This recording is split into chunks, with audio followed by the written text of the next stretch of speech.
Hey everyone, welcome to the Tuesday edition of the RotoWire NFL podcast, of course, brought to you by our friends at Circa Sports. We're talking top 10 risers in terms of NFFC ADP, but obviously as you're gearing up for your friends and family drafts, you might have the ESPNs, the Yahoos, the My Fantasy League sleepers, lots of different ADP on each one of those sites. And I think this year, more than ever, the ADP seems to be tumultuous. We're going to be going over all of that and what those biggest risers might be, how we might be able to help you identify the guys you need to reach on because others might be looking at that same ADP. And obviously plenty of news and notes that occurred over week 2 preseason action, some running back tidbits, I should say, in terms of Jonathan Taylor, whatever else. So let's get to the music and we'll dive right in.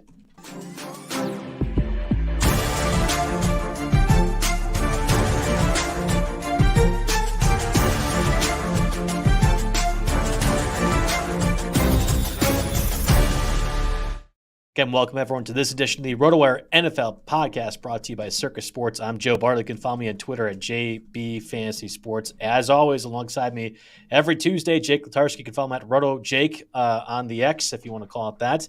I refuse to, but I will to at least pander Elon a little bit. He can give us better numbers if that's the case. We're talking top 10 biggest risers right now in terms of ADP and going over a lot of those names. Jake, I feel confident, or I should say not confident. I feel happy that we've mentioned a lot of these names already before. I don't know if it's there's listening to our podcast. Definitely a else. few repeats of guys that we've discussed, and we'll go into them and try to find new information because a lot of them, of course, did play in week 2 of the preseason. Of course, if you are playing in week 2 is really, if you're a serious starter, is the only one that maybe you'd play in a little bit, but yeah, so, and I also want to make clear right off the bat that just because we're saying top 10 risers, that doesn't mean the price is right now. You know what I mean? Like the price, there's still room to rise more. Yeah. This isn't necessarily a buy low opportunity anymore. These guys their value has risen the most from when we started the show in July to now we're already in the back half of August here. So just because we mention a guy on here that they've risen a lot, it could be reasonable for sure. But that doesn't mean go out and draft them or overpay for them immediately because the price has already risen. You're buying high. A lot of these guys we liked before, but they're a lot better at their July ADP than they are at their August 22nd ADP. But that'll be another nuanced thing to discuss as we get into each of these players. I love it. We got comments in this section already. Uncle Ted Talks is naming off every single Packer player at this point. Christian Watson, Jordan Love, Luke Musgrave. Spoiler, there's going to be a few Packers in this list. It's promised it's not just because Jake and I are fans. I wanted to put Jordan Love on this list, but believe it or not, his ADP has fallen. While the rest of his offensive pieces, their ADP rises. So a lot of the times we're going to go their ADP all season. Since the NFCC draft started in 2023, we're going to do their ADP over the last month and their ADP over the last week. And I did these notes last night, so it'll be one day staggered. But it shouldn't make a difference. But Love has gone from he's 152 to 162 to 169. So I couldn't quite put him in this situation, but maybe there's a buy low opportunity there. We'll talk into that. We'll discuss that in a bit. Are you going to do the read, or are we jumping right into the news? Well, no, we will. But I was just going to say, if you are confident that the ADP is incorrect on Jordan Love, it's not just don't draft Jordan Love, don't draft the Packers. Bet every single possible under you can with Jordan Love and the Packers and the offense, because I think that's where the money is. It really isn't being reflected per se in the fantasy value. But spoiler for everyone next week, we are going to be going over every single team's over-under win total, talk about a few of our favorite prop bets as well. That's next week's podcast. This weekend, focusing on the top 10 rises in terms of current ADP. One place where you can bet those over-unders at Circa Sports. Get ready for more millions guaranteed. The biggest pro football contests in Vegas are back and bigger than ever with $14 million in guaranteed prizes only at Circa Sports. Enter Nevada, play from anywhere. There's two ways to win on top of the over-under win totals if you want. And no rake, play Circa Million, make 5 picks against the spread each week with 100% payback to the players. Grand finale winner takes home $1 million. Last place, your old booby prize there, Jake, takes $100,000 away as well with quarterly and full season payouts, $6 million in guaranteed prizes total. Then there's the Circa Survivor, where you can select one team each week straight up with no repeat selections. If the team loses or ties, your entry is eliminated. Each team can only be picked once in a season. Go 20-0 or 0-20 and be the last person standing in either one of those. And you win some money, obviously more if you are going 20-0, $8 million guaranteed in prizes, $14 million across both those different competitions and guaranteed prizes. Visit circasports.com for more details. All right, before we dive into those top 10 ADP risers right now, we should take a little bit of a landscape review, I should say, of the news and notes that have occurred over the past couple of days. Biggest ones, some big ones, even Jonathan just Taylor, in the last 24 hours. Yeah, so Jonathan Taylor, more than obviously, just Jonathan Taylor, but we have to start there, of course. As we have like 3 of our last 4 shows, it feels like. Which is fine. I think the running back market has been dominating a lot of the pre-August discussion, and it's carried over to the first couple of weeks, like what's happening with Ezekiel Elliott, Dalvin Cook. Well, we already know their status, and now it kind of depends on what's happening with the Josh Jacobs and Jonathan Taylor. So in Taylor's case, just to catch people up on what's occurred, we had the Jim Irsay comments. Then Jonathan Taylor was away from the team. Then we had Jonathan Taylor back, but not participating in practice, then gone again. And now he's been allowed to look for a trade. I'm willing to bet whatever the Colts are wanting to move Jonathan Taylor for, they are not going to find that trade out there or available. So if that's the case, and let's just say the price is a first-round pick or picks equivalent to a first-round pick, much like the CMC deal that happened to the 49ers and Panthers last midseason. I don't know what you do with Jonathan Taylor because Jim Irsay made it very clear they're not going to be re-signing him. But I think the Colts probably would want to re-sign things if all things were considered or the same. So it's a really tough spot. Yeah, so here's the thing. I don't know if he's not getting the greatest advice from his agent here because there's a reason that guys like Saquon are taking these very average deals that are laced with incentives, right? So, he's not getting great advice, whatnot. But I think a lot of this is a move for the front office to be like, okay, go out and seek a trade because then they'll get a realistic idea back of what his value actually is. Both his agent and maybe JT himself have a little bit of a distorted view of what this is. A team is not going to send first-round compensation for a player that then, of course, for Jonathan Taylor to approve the trade or whatever, however that needs to go down, then, of course, they're not going to give first-round compensation and then sign someone to a 3-year, $45 million deal with half or more of that guaranteed. It's just not going to happen when you can use that first-round pick that you were going to give up to get a running back on a rookie deal for 4 years. It's not how the league works here, and I'm not saying that's fair or it's unfair, but I think Taylor and his agent are going to get a bit of a rude awakening. Now, if we wait a bit and the price goes down, I could see teams like, the biggest one being Miami, right?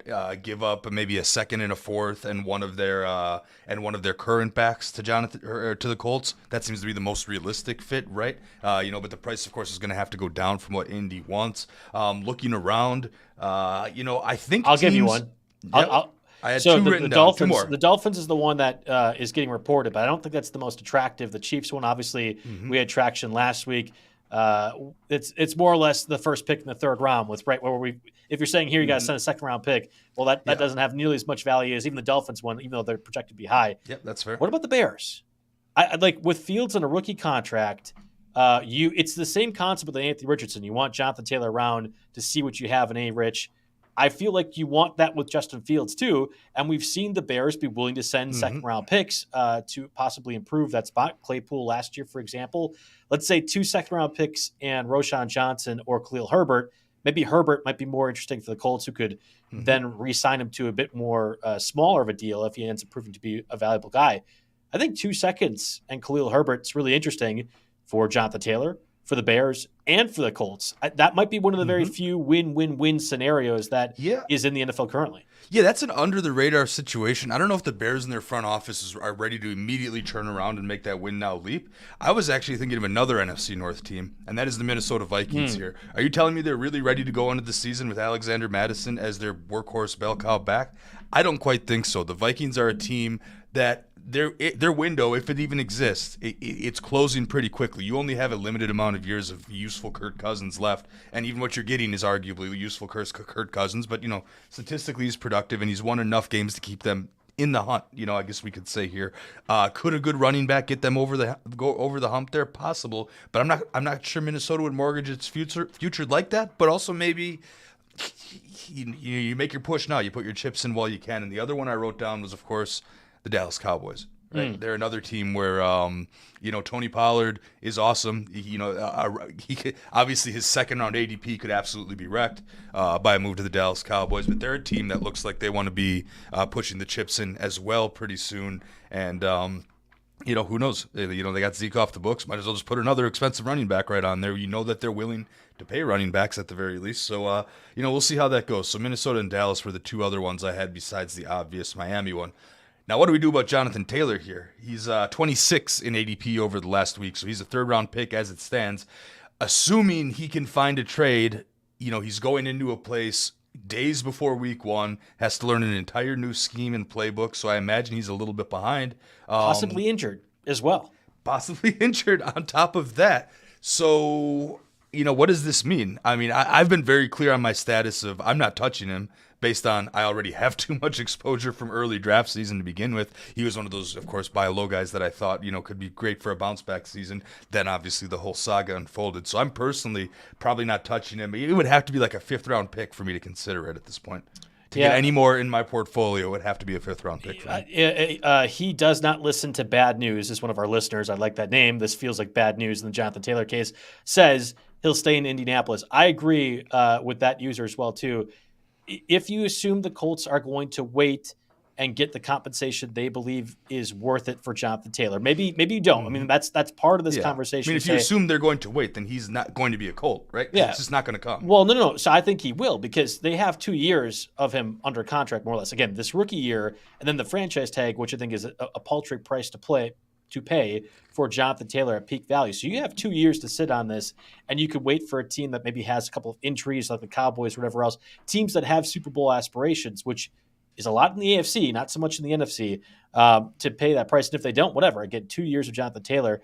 I don't know how after the Irsay comments happened 2 weeks ago, it's a salvageable marriage for the Colts. I don't know how or what communication conversations have to occur. This actually feels like the appropriate step. Hey, Jonathan Taylor, if you think you're as valuable, if not more valuable than Christian McCaffrey, the highest paid running back in the league, great. Go find draft compensation, and then go ahead and sign that contract.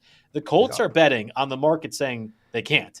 And if that could change the ego a bit of Jonathan Taylor, maybe he is more willing to come back. Maybe that injury that he might have or might not have looks a lot better after, I actually can't go for $14 million in the 1st round pick. I just think that comparing this to McCaffrey is complete apples and oranges, right? You're talking 500 receiving yards out of a back here. So, not just a running back, one of the most dynamic playmakers on the entire offense there that you're discussing. I don't disagree, but that's what the agent very keeps different situation. Yeah. So the agent, maybe that marriage gets broken up. Who knows? We'll see. But we've discussed JT at length here. The value keeps plummeting from a fantasy standpoint. And at this point, I'm just afraid if he does end up going somewhere, how is it going to hurt my other assets I already drafted? Right. I actually feel better about Josh Jacobs' situation than Jonathan Taylor's. And at this point, I think the collective fantasy universe seems to agree, although I'll be really curious where you have the ADP for Jacobs, at least over the past week. So we had reports yesterday that Josh Jacobs is expected to report to training camp before week 1. Of course, he hasn't signed his franchise tag, so he's not getting fined for missing time. But were he to join, that would be the requirement, is that he's going to sign the franchise tag. Obviously, was insane last season. I don't know. You probably missed this, Jake. I actually wrote an article last week about Madden and in terms of where his value was in Madden. He was insane, off the charts with all the stats. He's a really high overall player. Jacobs was one of the best and most productive running backs in the NFL last season. I think with the Raiders' offense the way it looks, he could probably be projected to do similar type of numbers. It's whether or not he's going to. And there's been some extra stuff I didn't see that I want you to outline with the social media. Yeah, I don't know who saw this or who missed this, but so Josh Jacobs, he was all said that he's going to report before week 1, right? Coach Josh McDaniels didn't exactly corroborate that story. First off, right, and then Jacobs replied to a post on Twitter or on X or whatever we're calling it these days. He basically just said, nope, that's not true. He denied it. And then he later deleted that tweet, right? So weird. I know. It's like he's a wide receiver being cryptic on social media, right? But anyway, his current average draft position over the last week is 35. I think most people are not going to look into his deleted tweet too much. His agent probably said, listen, Saquon took this. JT's about to get embarrassed. You got to go if you want to play. Yeah, well, we have leverage. We have leverage if you're not revealing your hand, which is to say I'm going to keep doing this little holdout. I like the Jacobs situation more because the backup to Jacobs is far more clear to me. And I wrote about this in the RotoWire Online Championship article review that I did a couple weeks ago. out on Twitter right now. I don't mind paying a third or fourth round price tag for Josh Jacobs because the clear backup to me is Zamir White. I know they have Amir Abdul who can do some pass catching stuff. I don't buy that for a second. I think Zamir White is a 3-down back so long as Josh Jacobs is out. And if Jacobs plays, well, then you can just cut Zamir White or handcuff him the same way you would Alexander Mattison and Dalvin Cook in years past. Like it's such an easier thing to sort out than the Colts backfield, which has Deion Jackson. Evan Hull's been making training camp buzz. Zach Moss would theoretically be the guy when he's back and healthy after the broken arm. Like that, the Colts backfield options are way messier than the Raiders, and I will be happy to take Jacobs at his current ADP. No one can get his backup whenever, whereas I don't think I can do that with JT. Mm-hmm. Yeah, no, right on. So, I mean, like I said, Josh Jacobs at 35 and Jonathan Taylor at 26 right now. Josh Jacobs was slipping out into the fourth round. I think people are going to believe these reports at face value, and he's going to definitely be in the third and might creep into the second here by the time we get to the season here in a couple of weeks, whereas Taylor is probably going the opposite direction, right? They'll pretty much swap ADPs at this point. So it's all intertwined. Yeah, I took Jacobs in the fourth round in that Beat Joe Bartel Online Championship. I think I saw him mid-third round. In the fourth round. Absolutely. I saw him mid-third round in the RotoWire Invitational, which is one of those slow drafts that we're currently doing. I think he was probably, I would assume, right around the same spot for you since it was a weird ADP thing with my fantasy league. The platform that we're drafting. Jacobs went 30 overall in my RotoWire Invitational right round. Before I was able to take Najee Harris, and Joe Mixon was right afterwards. So Jacobs went ahead of Harris and Mixon, which is not the story that the NFFC numbers are telling right now. Yeah, I agree with you. I would not be surprised at all if of course, there might be a PPR aspect to that too. Late third, fourth round price tag flips with Jacobs and Jonathan Taylor, where they were going last week. The Commanders, I don't know if you recognize this, Jake, ended up knocking off the Ravens, ending that vaunted preseason win streak that I guess others in America cared about, but I definitely didn't know or did not care about at all. If you are a degenerate that gambles on preseason games, you've noticed because you've been printing money with the Ravens for the past several preseasons. But I know that's a very small subset of us, I suppose. Commanders won, but did they win in terms of their franchise? Because Terry McLaurin ends up getting injured during that contest. They had a few other guys out there for extended time to be able to get that victory over the Ravens' second and third string guys. It sounds like McLaurin suffered turf toe, which, if you recall, Julio Jones in his Falcon days was one of the more egregious injuries because the time span as to when you're able to play felt like it varied to the umpteenth degree. And that could be the case here with McLaurin as well. Yeah, so, I mean, have you ever had turf toe before in anything? It's basically a broken toe. If someone stomps on you, you break your toe. The thing is, you can't do anything for that, right? If you're a lineman and you're a badass, you say, okay, I'll just cut the thing off, right? And then you're fine. Can't quite do that if you're a wide receiver, right? And the thing is, there's a spectrum with turf toe, right? It goes from grade 1 to grade 3, from just a sprain, which it sounds like this is, to, completely broken. And again, you don't put a toe in a cast, right? You just stay off it and let it heal. That's the only way you can do that. Every time you play on it, every time you run on it, every time you take a weird step on it, or God forbid someone stomps on your foot on accident. It's being exposed. On accident, yes, it's being exposed and it's going to get worse. The only way to really, really heal this is to sit out 8 weeks, which doesn't sound like it's going to happen. So this is going to be a nagging injury that affects him to some degree, likely throughout the entirety of the season, especially the way that it seems like they're going to play it by him suddenly, at first it said turf toe, they're going to do an MRI. Now, like 30 minutes before the show, they said he's suddenly day-to-day. The team is optimistic he'll be ready for week 1. I mean, my immediate reaction to this is, what the hell is Washington doing? Right? Why are they treating the preseason like the Super Bowl and playing McLaurin, their Pro Bowl wide receiver, basically the entirety of the first half? Right. Which, an odd enough side note, Jahan Dotson, right? I mix another Dotson. Dotson. I actually wrote Dotson in the okay. Anyway. Jahan Dotson. Former first-round receiver for the Commanders, just different years. Exactly. Yes. Jahan Dotson is who I meant to say. He's playing 100% of the snaps with the first teamers. He's seen more work on the field than Terry McLaurin is, which is a very good sign for him. And also a bad sign for Curtis Samuel, who is essentially a complete afterthought in this offense. Only one target in the entire half of play. Maybe, of course, if McLaurin has to miss any time, Samuel becomes a little bit more relevant in that offense there, but all of a sudden Jahan Dotson he's becoming a lot more interesting. He went 92 in my most recent draft. His ADP over the last week here is 81, actually. So, definitely a top 100 player at this point, and someone, round 7, 8 comes around, you're definitely looking for him. Because it looks like Sam Howell might be okay. Now, granted, it was preseason. Yep. It's against a lot of backups, but I know you were in that camp and some other people are in that camp that Sam Howell might actually be okay. Yeah, I've said it before, and I'll say it again. The general consensus was Sam Howell and Brock Purdy were going to be first-round picks 2 years ago. Obviously, they fell respectively. If you believe Brock Purdy is good, Sam Howell was in that same vein in college. So just keep that in mind. I've been buying Howell. I don't know if I can get him as cheap as I was before. That's the unfortunate, frustrating part of this. When Digo asks in the chat, thoughts on JSN missing time due to injury, luckily that's still on our sheet here. We had talked about it a little bit earlier in terms of players that have been injured in the preseason. He had a broken hand and is going to be requiring surgery. The Seahawks say he's going to evidently possibly be ready for week 1.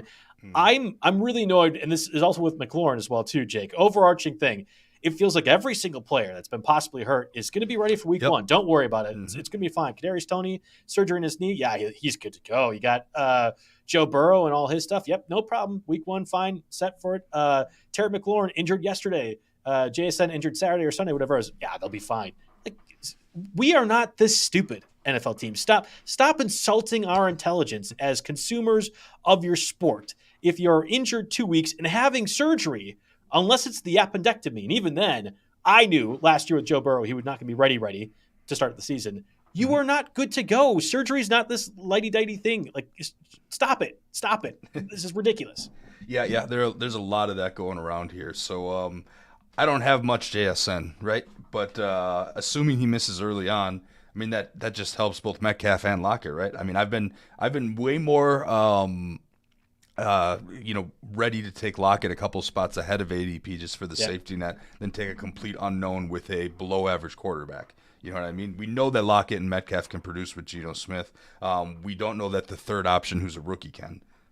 In this passing game. So, I've been a little hesitant, and, maybe this passing to the guard will happen at some point. But I don't have much of JSN, so this news doesn't mean a whole lot to me. If he falls enough, I'll consider it, but I'm not looking to aggressively get any more at this point. We could have included JSN in terms of our top 10 list. I guess, spoiler, we did not, of guys that have been rising. But I've seen JSN now consistently go in the 6th or 7th round. Clearly, they haven't been listening to our podcast. That's the wrong rookie receiver. It's Jordan Addison that people should be drafting and reaching for. But I've seen JSN on 2 different drafts go in the 6th and 7th round, which was higher than his certainly middle July ADP and I think even early August ADP. I've been operating, if I'm taking JSN, its peak value comes if Tyler Lockett or DK Metcalf were to get injured. Both have been healthy. Both have been fine. There's not enough volume from a passing perspective for 3 receivers and Charbonnet at his current ADP, and certainly Kenneth Walker at his 3rd or 4th round. Not all those guys can work. They can't all hit. And I've been comfortable saying it's going to be the rookie, especially with the way Pete Carroll tends to operate in these things. This kind of injury, especially with the surgery, I would sooner assume he's going to go on the PUP list. So they're just going to be proactive about it, make sure he misses the first 4 weeks of the season. I'm not touching JSN at his prices that were happening this weekend, and I certainly won't be going anywhere near it now with the rookie receiver and his injury with the surgery. I'm just not. I'm not 75 overall right now over the last week. No shot. No shot whatsoever for me. All right, let's get into that top 10 list of guys that have been rising over the past week according to NFFC ADP. Before we do so, I want to get a word from our sponsors real quick, Blue Wire. All right, we're back now, and again, talking the top 10 risers in terms of NFFC ADP. Again, we've mentioned a lot of these people. In fact, just this past week, or last week's Tuesday show, we talked about risers in ADP. I'll tee them up for you, Jake, and I want you to just go over why you think their ADP has been rising, or at least outline it for the listeners, and then your thoughts on if that's correct or not. Yeah, and then we can talk about whether we're ready to buy them now or not. So again, 3 numbers. I'm going to go through these. I'm going to hit it right now real quick. I'm going to do NFFC ADP all season, ever since they opened up drafts. I'm going to do NFFC ADP over the last month, NFFC ADP over the last week, and that is using yesterday as a baseline day because I put all the numbers in yesterday. Knew I was going to have time to do that this morning. All right.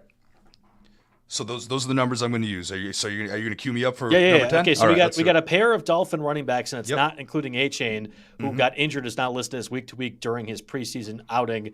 I think that was Saturday. So you got Raheem Mostert and Jeff Wilson. Where are their ADPs right now, and how have they risen? Yeah, so Mostert started at 148, and he's only climbed a little bit, went to 146, and then over the last week actually jumped up to 137.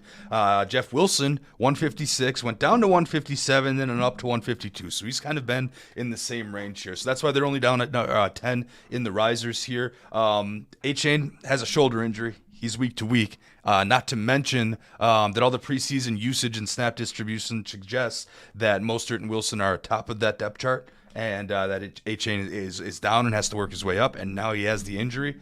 Now, of course, right as soon as I put them at number 10, we have this Jonathan Taylor situation. The Dolphins obviously look like a good fit here. So, so as far as what I think here, I have not gotten a piece of this backfield. It's a little bit too risky. One of these guys would have to fall quite a bit for me to run in and jump there, especially with the trade situation. And I actually personally think myself that A-Chain will emerge later on in the season here. I advised someone I was helping out with their 10-team auction last week to throw $2 on A-Chain and hang on to him and see what happens here. So I actually like the rookie more than the other guys, and I'm hoping that A-Chain can continue to be discounted as opposed to me paying a little more or me paying peak price for Mostert or Wilson. We talked off air. We're doing the RotoWire Invitational Draft right now. It's a slow draft. It encompasses almost everyone, from our remote writers, full-timers, part-timers, whatever, across the whole company, and then they're put into different divisions. So it's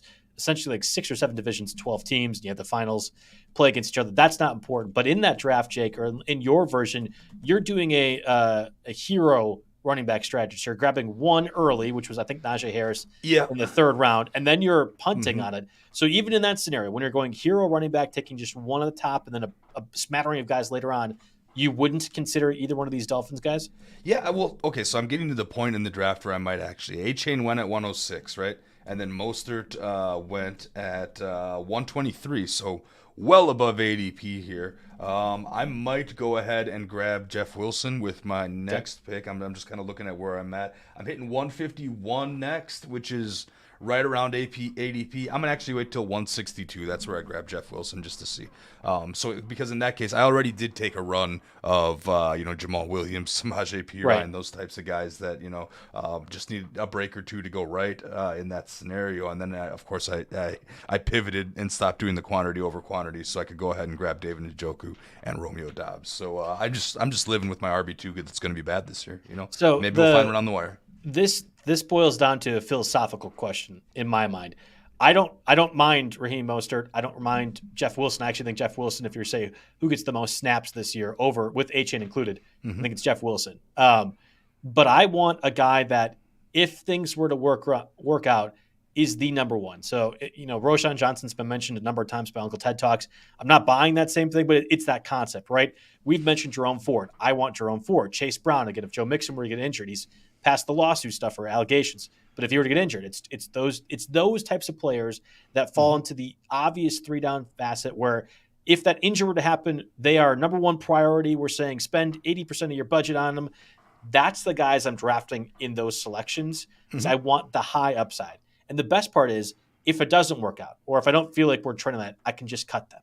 Whereas I feel like I'd have to hold on to Mostert or Jeff Wilson or A-Chain throughout most of the season and potentially waste a roster spot. Yeah, they're guys that it's fantasy purgatory, man, right? You feel like they're a top 125 pick maybe, or at least in this draft with Mostert, you feel like you have to hang on to them. You sure as heck can't start them, but you're too uncomfortable to cut them, so they just sit there and bleed a roster spot, and that's rough. So this is actually a pass scenario for me. Now, if Mostert was around 150, or at around this 162 pick, I'd consider it. I like Mostert a little bit more because of the big playmaking ability, even if he does see a few less snaps. But really, I'm hoping for a depressed price on A-Chain. Otherwise, this is a total avoid for me. Jerome Ford, Chase Brown, Gus Edwards, Zamir White. Those are all running backs I'm drafting over the Dolphin guys, and I don't have to. They're all going later in terms of ADP. So, again, it's a philosophical choice, but one I'm avoiding. One that I'm not, though. Our duo of Packers targets. And I'm glad you mentioned last week Luke Musgrave, who I have to imagine by the end of August is going to be among the top 16 or 18 tight ends drafted because over the past 2 weeks of preseason games, he has been the most targeted Packers guy and has been consistently good in the opportunities that he's been scripted in a first-team starter settings. Like I think Luke Musgrave is sort of what I had been envisioning for Sam Laporta in terms of workload for the Lions. Laporta's been great. I'm not knocking that selection, but Musgrave needs to be considered in that same spot. I threw, when we did late round flyers early in the year, I threw Laporta out there, and Musgrave is officially replaced Laporta in whenever that topic comes up or whenever I get asked about that. He's already gone from 245 to 229 to 196. That's what 2 preseason games can show you here. And listen, again, it's only the preseason, and people will, value that how they might. But this Packers preseason is a lot different than in the past because you have Jordan Love out there getting reps with the first team. A guy like Jordan Love just needs more reps, right? So he's out there with the first team offense, and Luke Musgrave 2 straight weeks played every single snap with the Green Bay Packers starters here. So that's significant in its own. And we talked about all his attributes. His run blocking is solid. His breakaway speed, they've had him run fades out of the slot. I mean, he is a versatile player that is going to get usage this year, and you got to kind of sneak up and get him now because that price is going to be this low by the time the first week of the regular season hits. And then, as a bonus, of course, I put Romeo Doubs in here, whose price is skyrocket, or not skyrocketing, but steadily, consistently improving to the point where you definitely want to get yourself some Doubs in your portfolio. He's went from 125 to 117 to 107. I just took him at 138 overall in the Invitational. I cannot believe that happens. I am 100% thrilled about that. Even though I already have Stephon Diggs and DeAndre Hopkins and Christian Watson and George Pickens, and I was like, I'm gonna take my 5th receiver just so I can get Doubs too. And I'll probably take Jordan Love later on to complete the Packers stack there. But both Doubs and Musgrave have done nothing but help themselves in the preseason. And if your average draft position list in your draft room hasn't caught up to reflect that, there's definitely some advantages that you can use to get them on your team at a very fair price. Or I'd say others are going to have it reflective. Like I guarantee you, whatever platform, again, ESPN, Yahoo, My Fantasy, Sleeper, if we're doing a redraft league, I don't think the price of where they're going to go is going to reflect on where the ADP is currently showing them. Like I'm pulling the trigger on both Musgrave and Doubs, taking them earlier. And if you just look at the box score, you're thinking, man, Doubs is like Jordan Love's guy, like the guy. Christian Watson has played less snaps. And it has been by injury and everything else that they're safeguarding him a little bit. And they're also not showing the shot plays for Christian Watson. Like they had that one deep pass in the week 1 preseason game. It was just run straight. Like there's going to be more schematical things to get Watson and his big play threat available. But what you're seeing with Doubs, I think, is going to be consistent throughout the season. He is going to be a featured member of that offense. And I think we'll get easily as many targets, maybe not as many yards, but certainly as many targets, if not more, than Christian Watson. I love both those guys. I will be taking them at their current ADP. I'll go even higher if I need to, depending on current roster construction. So I'm right there with you on both the Packer targets. The general community is lower on them than us that are just lucky to be Packer fans. The general community is wrong. I'm going to say it right now, especially on Musgrave, but I think on Doubs as well, too. They are wrong on both those guys. I'm not sure about this one, though. Skyy Moore, who is now going a little bit higher, at least, or closer to Kadarius Toney's ADP. Again, even though we think Toney, or at least the Chiefs think, he's going to be back week 1. Where are you at with Skyy Moore? What are you seeing in terms of his rising ADP? Yeah, so he went from 113 to 98 to 89. So he is actually one of the most significant risers, in terms of starting and endpoint that we'll see on this entire show. Of course, it's easy to rise when you start out far lower, like the Musgrave scenario we just talked about. But, we're talking, 24-spot rise here in Skyy Moore. It's significant because he's essentially about to pass Kadarius Toney. And, part of that is the injury. He's number 2 behind Marquez Valdes-Scantling in preseason snaps. So it's clearly a MVS and Skyy Moore situation. Of course, you can expect that with Toney out. But I think there's a little bit of a misconception with Skyy Moore. They see, his blazing speed and they think he's, purely a deep threat. That has not been the case in the preseason so far. I had read that 16 of his 25 snaps this preseason, he's lined up in the slot. So that's a very interesting aspects. That's a target that Patrick Mahomes generally likes. We see Kelsey line up there sometimes too. And, Mahomes is good at finding that receiver in the seam here, and not necessarily always being a pure deep ball guy. So that gives him a little more stability week to week. I know you're a big Rashee Rice guy. Yep. I haven't seen how he works into that. I mean, there's Kelsey, then you have MVS and Skyy Moore. Tony could take from one of those guys, but I just don't see where Rashee Rice gets into that playing time. Are you still Rashee Rice guy, or how are you looking? Yeah, absolutely. I was kicking myself because he got taken 2 picks before me in the Invitational. I don't need receivers at all. I'm in the same spot as you, roster wise, where I shouldn't be. I shouldn't be investing in Dobbs and Rashee Rice, and yet I'll be happy to do so, given their current ADP. Skyy Moore is great, but Skyy Moore and Marquez Valdes-Scantling play the same spot in terms of slot deep threat, slot opportunity. And if they did want MVS to be on the outside, he's still deep threat. Like, there's only so many targets that go to MVS in his role in the Chiefs offense. I think Skyy Moore can see a lot. My whole pitching point for Rashee Rice was longevity, that he will be getting enough snaps, enough opportunities, because they don't have another outside receiver. Like Kadarius Toney, MVS, and Skyy Moore all probably play in the slot, like ideally the way they want to operate their offense. And Rashee Rice is outside, along with Travis Kelce playing his typical role. So I'm not at all scared in any way. I'm not taking Skyy Moore, but it's more that I'm saving up for the Nico Collins and Dobbs and Jordan Addison's. I know Addison's going about 2 or 3 rounds higher, but there's just different ways I'm constructing the roster, and Moore has not been a guy I've been going aggressively and getting, even though I'm totally comfortable if somebody wants to. Yeah, no, I mean, I will say at this point, I don't know how many drafts. I'm close to 8 deep or something, 8 real drafts for leagues that I'm going to play out here, and I have no Skyy Moore yet. So, right.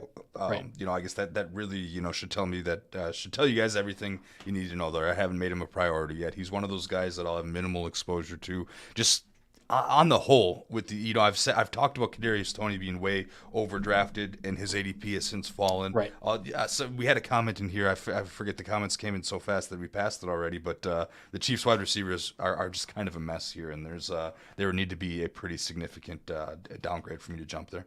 Yeah, I'm right there with you. Another guy that I've just not been targeting too much is Elijah Moore, who I thought was going to be that guy, the one that you hear about in July, and you're talking to a lot of other people in the industry, and then by August, everyone's taking Elijah Moore. He's going to go in the 6th round. If that sounds familiar to you, Jake, it's because we had that same cadence last year with the Jets, of course, was one of the biggest busts, as you are well aware of, in terms of his fantasy value, now traded to the Browns. He had missed time due to injury, came back, I think it was just this past week, and yet somehow his ADP still has him rising to the point where he makes our top 10 list. Explain that one to me. Riddle it to me, Jake. So the ADP, he went from 98 to 92, still 92. I don't know where Elijah Moore being a top 100 player is coming from. Period. Now he's talking up a big season. Says if you don't draft him in fantasy, you're going to regret it, right? And there's also been some interesting preseason usage for him, right? We saw him make a pretty big play getting a carry out of the backfield. Those jet sweeps. Yep, that's pretty new. The Browns never signed, Kareem Hunt or anyone else to back up Chubb, so somebody else is getting carries in some capacity, and, maybe Moore is multifaceted in that case, but I'm still very skeptical on this ADP. I have 0 Elijah Moore right now. I did have him in my queue for pick 127. He was like the 6th option in my queue for pick 127. If that tells you, which is of course, what do I have? 36 spots below his ADP right now. So that's about the point where I'm willing to be like, okay, maybe I'll add him to the portfolio here. But I'm just skeptical. Of course, he has all the talent in the world, but he hasn't shown it anywhere he's been. He always ends up in some kind of conflict or some kind of situation, where he's been, or I guess maybe I didn't word that properly, but there's always been some sort of issue that stopped him from reaching his full potential. And he's arguably the 3rd or 4th target on the whole team, right? Because you got Amari Cooper, of course. I drafted David Njoku not long ago. Got your boy Donovan Peoples-Jones as well. Yep, at 127. And dude, I don't know how this happens, but every year in the back half of the season, I end up with Donovan Peoples-Jones on my roster. He's your boy. Way or another, I try to, because you can get him for nothing. He's kind of like the cut line. Is he the guy we'll use as the cut line this year? Because he'll randomly get 6 targets and could run a kickback and is okay in the PPR. I don't know. So anyway, so he's arguably the 3rd or 4th target on this team, and then who knows, what happens. And he's also dealing with a ribs injury right now, so that likely leaves him out of this upcoming preseason game. He's going to miss time. I don't see how it all comes together for Elijah Moore. Now, this could very much be an old takes exposed situation where someone with his level of talent finally puts it all together, but I'm willing to put my chips on the other side of that. Yeah, and I am actually more concerned about Deshaun Watson, who by all accounts has been struggling with the Browns reporters and whatever else, that the offense doesn't look all that good, and real reservations. And I think if we do this list as to who's falling the most, Deshaun Watson will be in that top 10 list. I've seen his ADP kind of plummet. Plummel. I love it. Plummet and pummel. I'm going to make a new word for how bad We'll Deshaun Watson has fallen down. He's plummeting. Plummeted down the draft boards. Like, whereas Trevor Lawrence and Deshaun Watson were more or less interchangeable in the 7th, 8th, 9th round, early July, early August drafts. That's not the case. And I think we've seen Dak Prescott and Anthony Richardson and a few of these other quarterbacks jump up. It's Watson's disappointing. I think that's the right word, training camp to date. That's been part of the issue for me. So I'm with you. I'm not taking Elijah Moore at all. I have been burned by that 2 years ago. I'm not going to make that same mistake that others did last season and certainly this season as well, too. Let's take a word. Let's get a break and a word from our sponsors here, Rival Fantasy. If you're looking for a place to play head-to-head fantasy games without the huge tournaments, salary caps, or complicated game types, then Rival Fantasy is where you want to play this NFL season. From a twist and a classic game with Fantasy Bingo, where players generate a lineup to complete achievements and get bingo, to head-to-head fantasy challenges, where you'll pick which of two players will score more fantasy points. This is the best version of fantasy sports for the 2023 NFL season.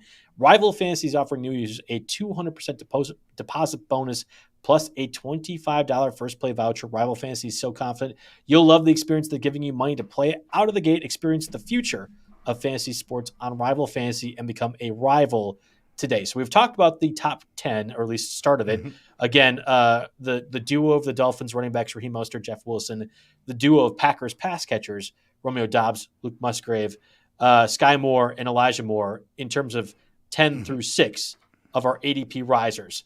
This group is the one that really is jumping up the most, and I think we start out with a Bears running back that could be impacted by a Jonathan Taylor trade, like I had propositioned at the start, Khalil Herbert.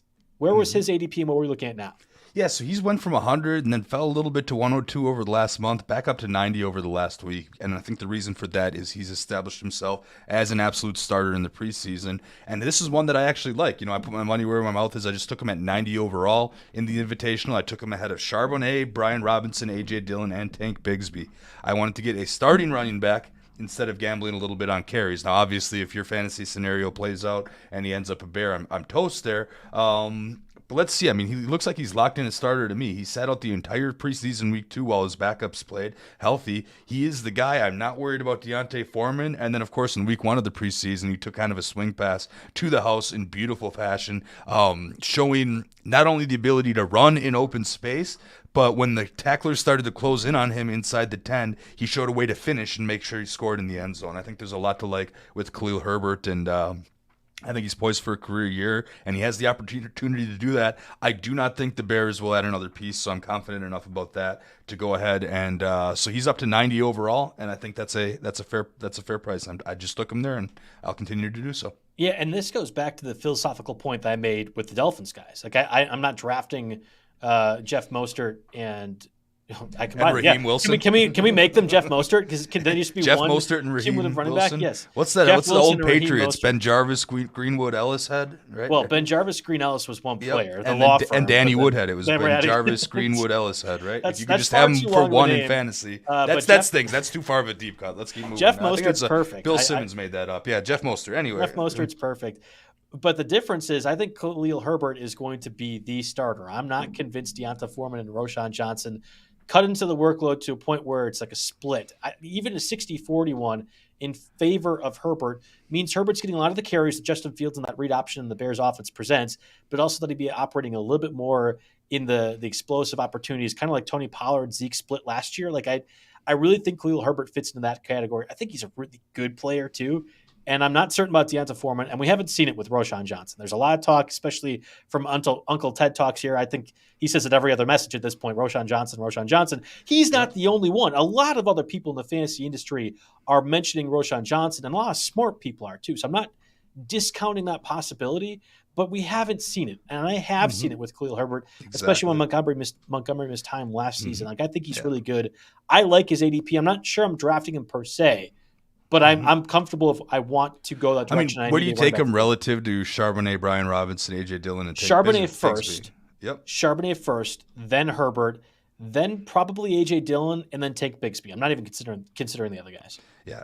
Okay. Yeah, fair enough. So, I think we've got the book out there. And when I do take Roschon Johnson with my last pick in this draft to kind of back up Herbert, just in case Ted is right, I will dedicate that pick to Uncle Ted for sure. Yeah, you donate the prize winnings of Roschon Johnson because he's there every single day with Roschon Johnson talk. I love it. Number 5 in terms of the ADP risers right now is Darren Waller, and we've seen a few of the people at RotoWire specifically target Darren Waller. Chris Liss, obviously RotoWire alum, has been all over Darren Waller. Now, Liss is just a Giants homer through and through, even though he doesn't want to admit it. So he's hoping that Daniel Jones actually looks good, and therefore Darren Waller will look good as well. I'm a little bit concerned with this, and especially now that the price has risen. If you're saying it's Darren Waller along the same price of Pat Freiermuth and Evan Ingram, fine. The upside is easy, but that's not the case anymore. Now we're talking true 6th round price tag or even 5th round price tag for Darren Waller. He's gone from 71 to 65 up to 60. And I think the reason is I think a lot of analysts went and looked at that Giants depth chart and realized, man, their top 3 wide receivers are Isaiah Hodgins, Darius Slayton, and Paris Campbell. Probably one of the worst position groups in the league, outside of maybe the Texans or Packers. Let's be honest. The Packers. Yeah, okay. I guess I got my homer blinders on there. But anyway, so Darren Waller could legitimately lead this team in targets, is what I'm saying here. He went 4 targets, 3 for 30 in preseason week 2. He was targeted on each of Daniel Jones' first 3 passes of the night. Now, interesting enough, the drive was capped off with a Daniel Bellinger touchdown. So, of course, get those vultures out of the way in the preseason, right? But, of course, the knock here that is injury prone, right? He missed 8 games last year, 6 the week before. If he stays healthy is a very, very big if. And at 60 overall, that's going to be a no for me, dog. I'm gonna if I don't take a tight end before 60, I am not taking one till 160. Basically, is how this is going. Right, and that's just my general draft strategy. Now, hold on, I might Jake, consider him if he falls enough, just like any other player. But I have 0 Waller right now, and no aggressive plans to get any. We've mentioned when Kyle Pitts has fallen, you've been comfortable going you would roll the dice again on a 7th or 8th round Kyle Pitts. Again, that's why I talked about Darren Waller. If he were to fall to that spot, okay, I would consider it. But he's on this podcast specifically for the reason where I'm not taking him, that he's risen to a point where people are too aggressive. I just need him to be healthy more often. It's great if you're the number 1 target for 6 games, but that's just 6 games of number 1 target. I'm not going that direction with a 5th or 6th round selection. I just can't do it. I just took Pitts 66 overall in round 6. It's my first share all year. I saw a chance to get it. I took it. Waller actually went down at 82 in round 7. Oh, okay. That price I can live with here. It was by an auto-drafted team, too, by the way.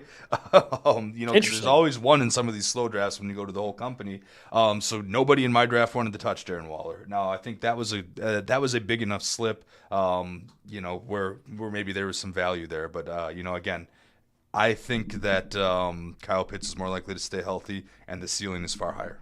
I'm right there with you. I want to keep going through our list of top 10 ADP risers right now, and that falls to the backup running back with the Jaguars. And yes, I think it's important to clarify backup because I am a lover of Travis Etienne. That's Tank Bigsby, who started out, I would feel like you could correct me, like a 13th, 12th round selection, and now is firmly in that group of guys that you're considering in the 9th, 10th round. Yeah, he went from 139 to 129 to 121, so basically jumping 10 spots at every interval here that we're discussing. Basically, the decision here is you have to decide if there's fantasy value outside of ETN. Outside of an ETN injury, can Bigsby have standalone fantasy value? And this ADP is starting to suggest that most people seem to think so. I mean, without ETN in preseason week 2, Bigsby carried the ball 13 times for 70 yards. That included gains of 17, 13, and 11 yards. And then in week 1, he had 9 for 52 when ETN was available here. He's doing all the right things. Coach Doug Peterson called him a sponge. He said he's definitely going to have a role in his offense. You add up all the coach speak, which, are little tally marks, but maybe a tally mark nonetheless here. Things are just all lining up well for Tank Bigsby here. And I thought it was interesting. I got to mention our guy KOB in the Stake League Zoom. You might have seen him talking golf on the channel earlier. He was like, yeah, man, I had ETN last year, and he just gets smoked on every play. Like I don't know if it's a thing where he's standing upright or if he's not quite as evasive. And yes, he's got a good broken tackle rate, but ETN is getting smoked on every play. And I watched a little bit of film to try to corroborate that, and he isn't entirely wrong on that. Of course, you can be selective of which film you're going to watch with that, but I think it's in the Jags' best interest to maybe do at least a 70-30 split with ETN. I don't have ETN yet. I was close. I'm not fading ETN entirely, but I did take a couple Bigsby back when he was around that ADP 150. He fell a long ways in my Scott Fishbowl league. I was glad to get him there because I'm going to need to make up for my Jonathan Taylor second rounder eventually here. But yeah, Tank Bigsby is up 20 spots, and I think I'm starting to reach the point where I'm out. But if he slips to around that original ADP, I'm still in. Yeah, I'm getting to the point where I think Tank Bigsby is going to be a real thing. And I was not that way. I love ETN. I still love ETN. So just to be clear with what I'm about to say, I'm still drafting ETN. You can be a real thing in terms of playing time, Doug Peterson, the Jaguars, using Tank Bigsby, and that still be a bad choice for the NFL team. NFL teams make bad choices all the time. Like I think if you are using Bigsby frequently and often, it's going to be a sieve on your offense, kind of like Brian Robinson with the Commanders. Like, oh, great story, got shot in the leg, came back. Well, his average yards per carry was under 3.5 for all but 2 weeks. He got touchdowns, but that was not good for the offense to be successful. I'm thinking Bigsby is going to be that way, but he's been getting a lot of work. He's been looking good in the preseason, especially last week with ETN out. Lots of different plays of 10-plus yards. He looks more explosive than I thought. So I could see him working my way around to it. Yeah. In the end, I could see him siphoning just enough red zone work to be like an emergency flex play in a given week and suddenly turning into a top 15, top 20 running back if ETN has to sit or is limited there. So that's where the value in Bigsby is. And in the 120 to 140 range, that's a fair price to pay for that. Yeah, somebody in the chat asked, which player would you drop if Bigsby was on your roster? And just to go over, it's like a Jerick McKinnon, Skyy Moore, Jahan Dotson. Like I definitely want Charbonnet, who's like the next running back. McKinnon's an interesting one. He went, I think he was round 9 in our invitational. That was a bad pick. Like we could just admit sometimes when bad picks happen. I don't want McKinnon, but I wouldn't necessarily be dropping him over Bigsby. Like if you're committed to McKinnon, you could be committed to a lot of these guys that we're talking about as well.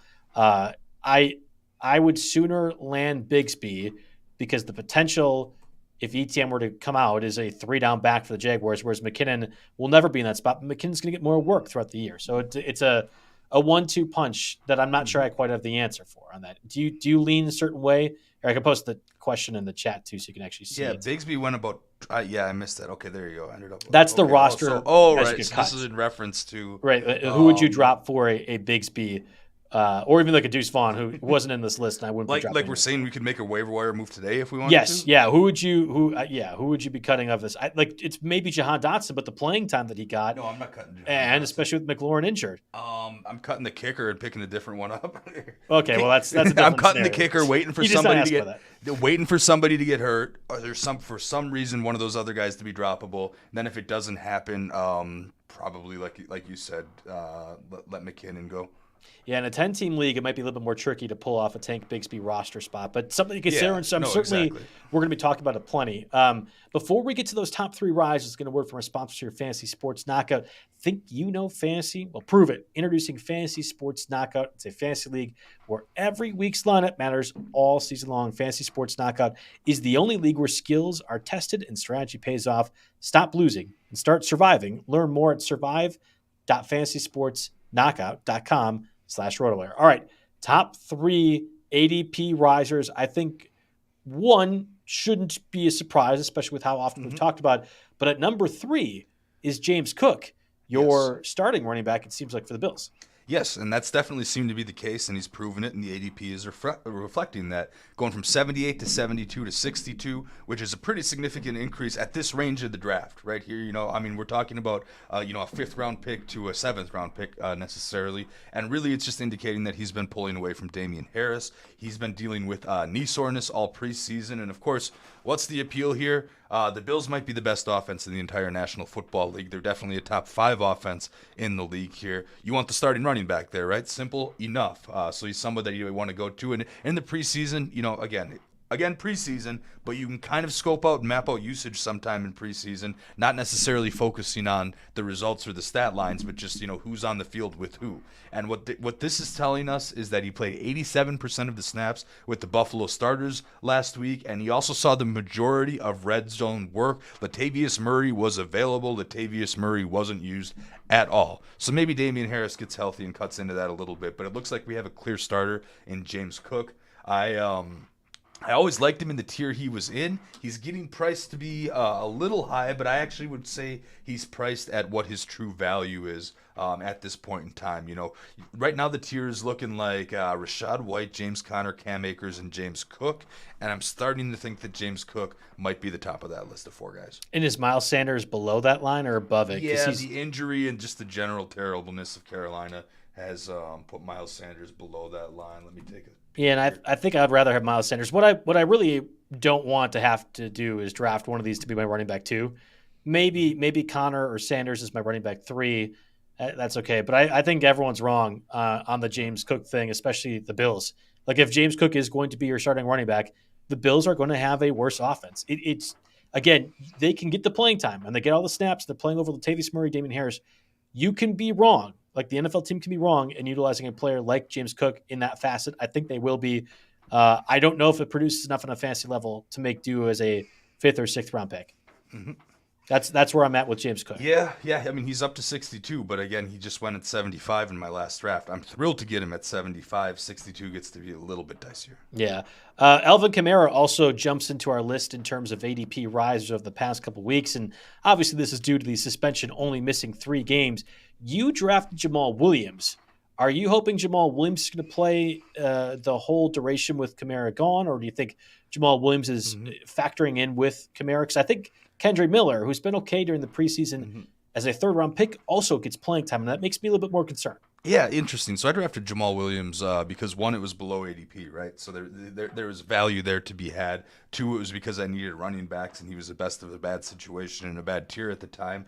And 3, it's because, yes, there's more playing time early, but also I think he vultures touchdowns. I mean, maybe that was just the Detroit scheme that he vultured so many touchdowns. He's not going to match last year's touchdown total. I definitely realized that here, but he certainly proved to be plenty effective around the goal line here, and I think he can vulture some of those short yards. Over under 8. Over under 8? He had 18 last year. Over under 8. Can I say 8 on the dot? Okay. Push. We can do a Pulver's board bet. I'll give you 7. So you're taking the over on 7. I'll take over 7, sure. All right. Well, we got it right here. Uncle Ted talks and the rest sees it. We have the second Culver's board bet of the year. I'll take under 7 touchdowns for Jamal Williams. I do think the Lions scheme made Jamal Williams be one of the better red zone guys last year. He was good with the Packers too. I don't want to be like, I don't want to lie about this, but I do think Taysom Hill Aaron Jones, and the way the Saints offense operates is so significantly different, especially in the red zone, than what I would anticipate the Lions or anybody else might do. I think Kamara plays and does a lot in the red zone. I think Kendre Miller gets some opportunities. Jamal Williams at his ADP, which is really 10th or 11th selection, I think is actually a trap still. Like, I'm not considering him until way later. Yeah, no, that's certainly fair enough right there. So to be clear, you're taking Kamara you value him well over James Cook because they're within 3 spots of each other right now.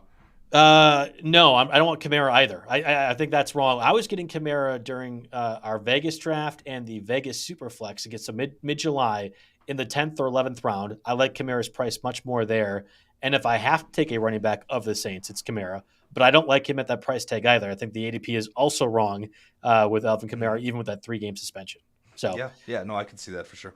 Top ADP riser. This should come as a no surprise if you've been listening to any of our podcasts or any of the RotoWire podcasts, or if you've been listening to fantasy football at all. It's easily the highest riser that I have seen, and it is the correct one. It's Calvin Ridley, number 1 target for the Jaguars, who has went almost a round, if not a little bit higher, in terms of what his July and I feel like mid-July ADP was specifically.